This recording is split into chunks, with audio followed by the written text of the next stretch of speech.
బతుకమ్మ చీరలు గొర్రెల స్కీమ్లో అవకతవకలు కాళేశ్వరంలోనూ భారీ అవినీతి జరిగిందన్న రేవంత్.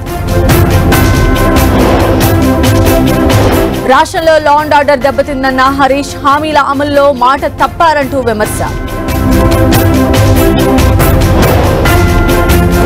అసెంబ్లీలో హాఫ్ నాలెడ్జ్ ఫుల్ నాలెడ్జ్ అంటూ విమర్శలు.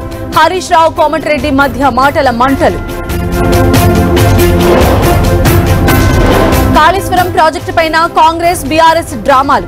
ఆ రెండు పార్టీలు ఒక్కటేనన్న బండి సంజయ్.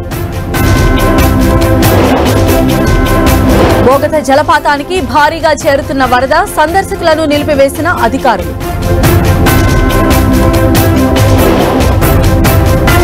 నీతి ఆయోగ్ సమావేశం నుంచి మమత వాకౌట్. మాట్లాడుతూ ఉండగా మైక్ ఆఫ్ చేశారంటూ అసహనం. పూరి రత్న భండాగారంలో వెలుగులోకి సంచలనాలు. 2 పెట్టెలకు తాళాలు లేకపోవడంపై అనుమానాలు. ఆగస్టు 23న యుక్రెయిన్ కు ప్రధాని మోదీ. రష్యా దండయాత్ర తర్వాత తొలిసారి పర్యటన.